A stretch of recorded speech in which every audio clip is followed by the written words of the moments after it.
solely on my own words. I will present before this chamber a short video containing documentation, footage, and statements directly connected to the ongoing efforts toward term extension and charter change. With your permission, therefore, may we now direct the technical team to play the video presentation. Bakit nagpalit ng liderato sa Senado? May I be allowed to humbly move to declare all seats vacant, Mr. President? With 13 affirmative votes, 10 negative votes, and 1 abstention, the positions in all the positions in the Senate is hereby declared vacant. Bakit ito nilugsog?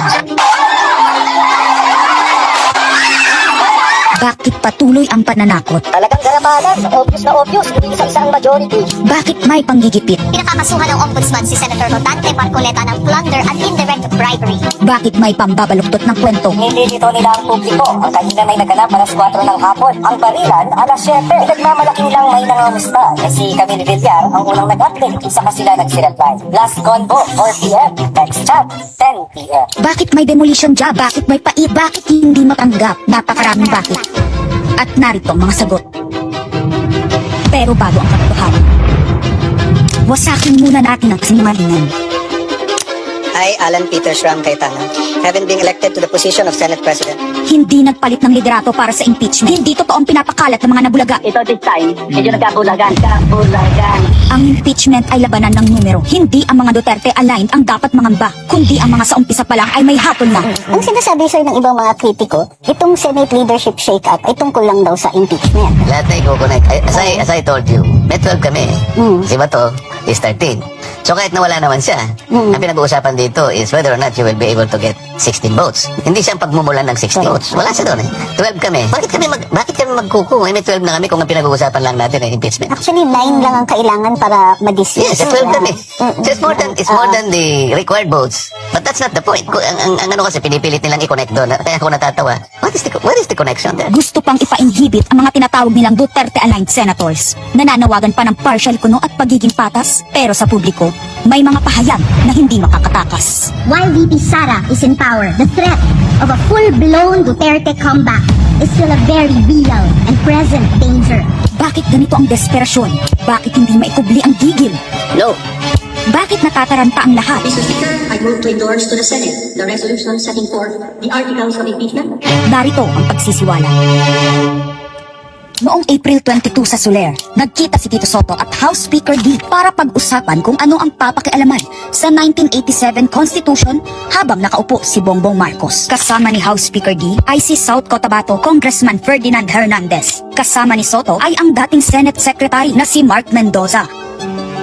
Konas ang gusto nilang mode ng charter change. Muling sinusulong sa Kamara ang charter change o pag-amyenda sa konstitusyon sa pamamagitan ng Constitutional Convention. Is something big brewing inside the government to claim a possible no-election scenario. Ang pag-aamyenda ng konstitusyon sa pamamagitan ng Constituent Assembly. At para makakuha ng suporta sa Senado at sa Kongreso, ito dapat ang mga nilalman.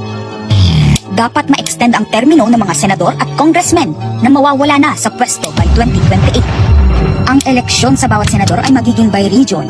Nagdiskusyon sila kung 2 o 3 senador per region. Kinumpute nila kung mayroong 18 regions, nasa 36 o 54 ang magiging senador. Lumutang din ang usapang para hindi makaporma si Inday Sara sa 2028, gawing 50 years old ang edad ng pwedeng tumakbo. Pero nagpanukala rin si Soto na pwedeng gawing 35 years old para kay Vico Soto.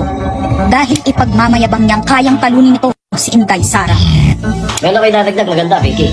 Ibaba natin ang presidente to 35. Ay, gagaling ng bata na yun eh. Magagaling eh. Ibigay na natin sa mga kabataan na pagpatakbo nitong bansa. Baka puro matinong pa ilagay natin. Baka sabihin nila, Senator Soto, this is to siguro allow your nephew, ba, si Vico, na tumakbo. Sabi ko na Maging mag-iisip qualified. sila ng ganun eh. Sabi ko na mag-iisip sila ng ganun.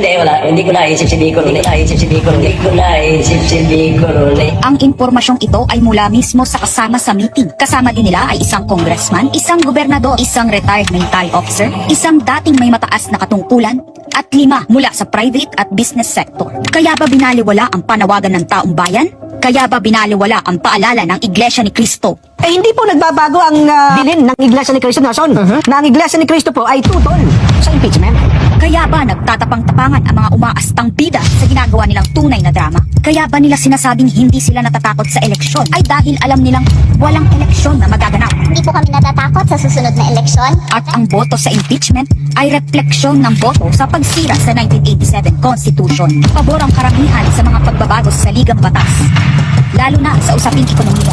Ngunit kung papakialaman ng iilan ang konstitusyon para maghari-harian at para sa pansariling kapakinabangan, makapwesto ng matagal o mailuklok ang kamag-anak, humanda kayo sa galit ng bayan.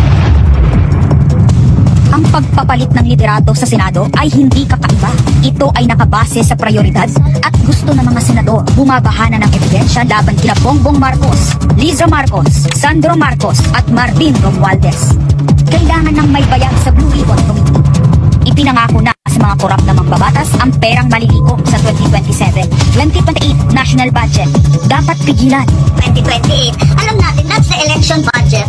And it was assured to the congressman this will also be the con-ass budget. Nagiging isa ng malaking sindikato ang pamahalaan. Sinusuportahan ito ng mga dating kalaban, mga tinulungang manalo noong nakaraang eleksyon, mga may galit sa nagdaang administrasyon.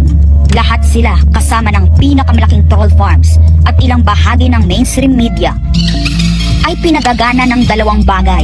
Pera galing sa korupsyon, galit sa mga Duterte. Mahalaga ang liderato ng Senado para sa mga korap at nakasandal sa mga buwaya ng kapangyarihan. Ngunit mas mahalaga ito sa mga naninindigan na ang Senado ay bantayog ng konstitusyon na hindi dapat tinatakot, sinusuhulan at iniipit upang maging tau-tauhan. Maaaring hati ngayon ang Senado. Maaaring kanya-kanyang bersyon ng kwento. Wala nang pakialam kung ano ang totoo. Isa itong indikasyon na gumagana ang demokrasya. Kailangan lang maalala ng bawat senador na kahit sila ay may kapangyarihan, hindi dapat nila malimutan magpakatao. Sa kabila ng lahat ng problema, pinakamababang halaga ng piso sa kasaysayan, mataas na bilihin at gasolina, kawalan ng trabaho, halos wala ng makain, nagpapakamatay na mga magsasaka. Ang inuuna ay politika, impeachment at kung ano-anong propaganda para mabalik ang kontrol sa Senado ng mga nangako na maisakatuparan ang pagpapahaba ng panahon sa kapangyarihan. Kung magde-deny yung mga nando doon sa meeting na yon at pabubulaanan yung aking sinabi, then sasabihin ko kung sino ang nagsiwalat sa amin. Kasi magugulantang ang buong bansa pag siniwalat ko kung sino yung nagsabi sa amin.